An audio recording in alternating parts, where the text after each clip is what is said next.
famonjena ho an'izao tontolo izao, famonjena ho an'izao tontolo izao.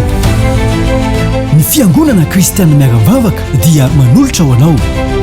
Tohiteny, fampianarana, fampahirizana, vavaka fanafahana ary indrindrindrindra fijoroana vavolombelona maro isan-karazany. Arainao isan'andro eto amin'ity chaîne YouTube ity. Koa manasanao ary anaraka tsy tapaka izany, azadiny manisy j'aime, miabonné ny page ary indrindrindrindra manaparitaka na manao partage amin'ireo namantsika rehetra any ambadika any. Famonjena ho an'izao tontolo izao, famonjena ho an'izao tontolo izao.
Famonjena ho an'izao tontolo izao, famonjena ho an'izao tontolo izao.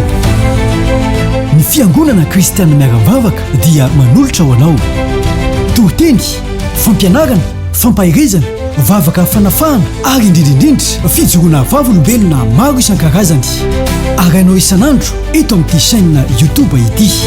Koa manasanao ary anaraka tsy tapaka izany, azadiny manisy j'aime, miabonné ny page ary indrindrindrindra manaparitaka na manao partage amin'ireo namantsika rehetra any ambadika any. Famonjena ho an'izao tontolo izao, famonjena ho an'izao tontolo izao.